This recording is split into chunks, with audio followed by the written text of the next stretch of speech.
Hello everyone. Welcome to my channel. Please subscribe and keep watching more details. General Hospital. Who hid the gun at Liz's house? Shocking suspects.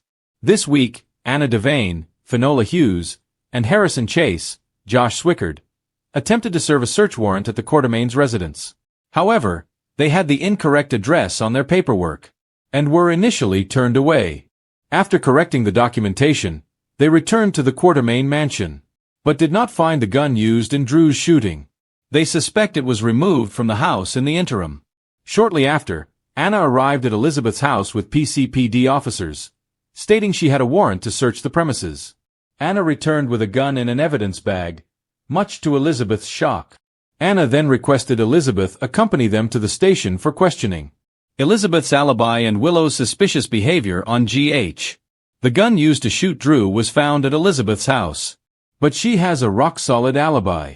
As the head nurse at General Hospital, she was working the night Drew was shot, and many can attest to her presence. Elizabeth even noticed Willow Tate, Caitlin McMullen's absence from work that night. Willow Tate later returned, claiming she took a walk in the pouring rain for no reason during her shift. Nina Reeves, Cynthia Watt-Rose, then stated she was walking with Willow, which is peculiar given their estrangement. At this point, Willow appears to be a more likely suspect than Elizabeth, despite the gun's location. General Hospital. Potential suspects. Michael Corinthos. Since Anna found the gun at Liz's house, the GH head nurse had to be questioned. However, it's clear someone else stashed the gun there. This could be the actual shooter, someone trying to hide the weapon from the police, or someone attempting to divert the PCPD's attention from the real culprit.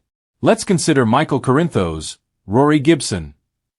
Anna might suspect that Michael took the gun after the PCPD's initial failed attempt to search the Quartermain mansion and went to Elizabeth's. However, it's unusual for Michael Corinthos to be at Liz's house. Perhaps he visited Liz under the pretense of hanging out, using the opportunity to ditch the gun and frame Willow, thereby keeping her away from their children. This theory is supported by Michael's recent statement to Willow Tate about wanting her to see the kids, which seems out of the blue. Michael might be feigning amicability with Willow Tate while framing her to protect the children, ensuring she never gets near them again due to her perceived instability and connection to Drew. GH. Potential suspects. Carly Corinthos. Another person of interest is Michael's mother, Carly Corinthos Spencer, Laura Wright. She also visited Elizabeth Weber's house this week, which is unusual as they are not friends and have a contentious history. Carly Spencer went to Elizabeth's to inquire if she had told the police about Carly's threat to kill Drew, ostensibly to gauge if she was a suspect. Carly is more concerned about Michael being arrested than herself. It's possible Carly had the murder weapon and stashed it while Elizabeth was upstairs talking to a plumber. Elizabeth's sudden departure upstairs, leaving Carly alone, seemed like a convenient plot device, allowing Carly ample time to hide the gun. General Hospital. Potential suspects. Willow Tate.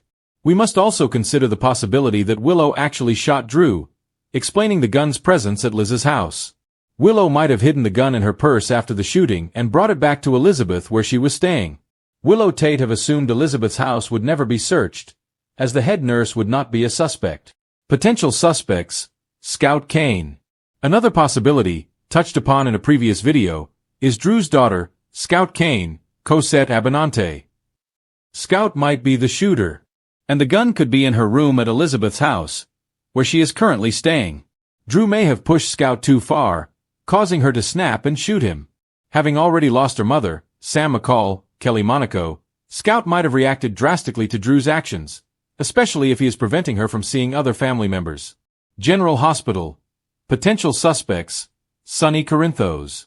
Finally, let's consider Jen Sidwell, Carlo Rota. Sidwell wanted Drew gone because he was becoming a liability, and Sidwell needed to pin the shooting on someone. While Sonny would have been an ideal scapegoat, Willow Tate would also serve to divert attention from Sonny Corinthos' business dealings. Jason Morgan's involvement on GH? Anna mentioned Jason Morgan, Steve Burton's proficiency in disposing of evidence, but he is not involved in Drew's shooting, having been in Croatia at the time. Jason likely doesn't care who shot Drew as long as no one he loves is arrested.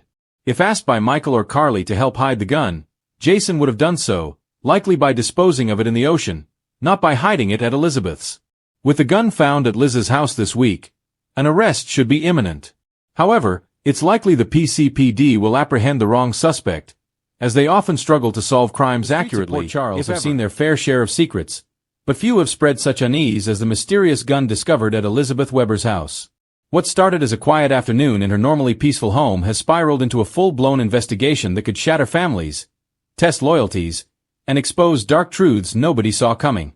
As Liz tries to keep her son safe and her sanity intact, she can't escape one haunting question. Who hid the gun in her house, and why? The discovery that shook Elizabeth. It began like any ordinary day. Elizabeth returned home from a late shift at General Hospital, exhausted but content after helping a patient recover from emergency surgery. The house was quiet. Too quiet. She noticed one of the closet doors slightly ajar in the guest room. Inside, beneath a pile of old winter coats, something metallic glinted under the dim light. Her breath caught. It was a gun. A chill ran through her as she carefully picked it up with a towel, trying not to leave fingerprints. It wasn't hers, and she knew none of her boys would have anything to do with it. But something about it looked familiar. The sleek black handle, the weight, it wasn't random. It was deliberate. Someone wanted this found.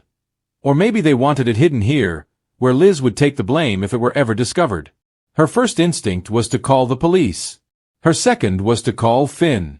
But before she could dial, her doorbell rang, and everything changed. Enter Detective Chase and the questions begin. Chase showed up, badge flashing, concern etched across his face. "Liz," he said softly, "we need to talk. A gun matching the description of one used in Drew Kane's shooting is missing. We're following every lead." Liz froze. "You think it could be here?" He hesitated, reading the panic in her eyes. "We have to check every possibility. You know how this works." Within moments, the house was swarming with officers. The tension between Liz and Chase was palpable. Personal history colliding with professional duty. When Chase emerged from the guest room carrying the very gun Liz had just found, she felt her world tilt off its axis. "I swear, I didn't know that was there," Liz said, her voice shaking. "Someone planted it." Chase didn't answer right away, and that silence cut deep. Jason's shadow looms. When news reached Jason Morgan, his expression darkened. He had already been trying to track down whoever framed him for helping Drew escape custody weeks ago. Now, a weapon tied to the shooting turned up in Liz's home? That wasn't coincidence. It was strategy. Jason went to her immediately, careful to stay under the radar. "You think they're setting you up," he said, eyes sharp with concern. "I don't know," Liz whispered. "But someone wanted me involved. This isn't random." Jason nodded. "Then whoever did this, they're sending me a message." That sentence chilled Liz to her core. Because if someone wanted to hurt Jason, planting evidence in her home made perfect sense. She was his emotional blind spot, his Achilles heel. Suspicion points in every direction. Theories spread through Port Charles faster than wildfire. Michael Corinthos. He had been uncharacteristically quiet since Drew's shooting. Could Michael have tried to cover his tracks by hiding the weapon somewhere unexpected? At Liz's place, where suspicion would shift away from him. Willow. Her newfound distance from Michael raised questions. Did she know something about the shooting that she wasn't saying? Dex. Loyal to Sonny but recently operating on thin ice. Dex had access, motive, and opportunity. And given his ties to Jason and Sonny, planting the gun might have been part of a bigger plan to destabilize the Corinthos power structure. Liesel Obrecht. Some whispered that Liesel, still haunted by Britt's death and angry at the world, might have gotten involved in something reckless, perhaps to expose the corruption she believes has swallowed Port Charles whole. But none of the suspects quite fit. Every theory had holes, every motive seemed stretched. And still, Liz couldn't shake the feeling that this was personal. Finn's breaking point. Finn tried to comfort Liz as she spiraled under pressure, but he wasn't blind to the tension between her and Jason. "You always end up caught in his world," Finn said bitterly one evening. "Every time you think it's over, something like this happens. Maybe it's not coincidence anymore." Liz looked at him, torn between guilt and anger. "You think I wanted this? That I enjoy being dragged into Jason's chaos?" "I think someone does," Finn replied. "And maybe you can't see it because you still care about him." Those words lingered long after he left. Liz had fought hard to keep her life stable, to shield her children from danger. But Finn's accusation hit too close to home. Did she subconsciously invite this chaos back into her life by letting Jason back in, even just a little? Tracy's whispered warning. Meanwhile, Tracy Quartermain dropped a bombshell of her own. Over martinis at the Metro Court, she told Anna Devane, "Don't look at Liz. Look at who benefits if that gun leads back to her.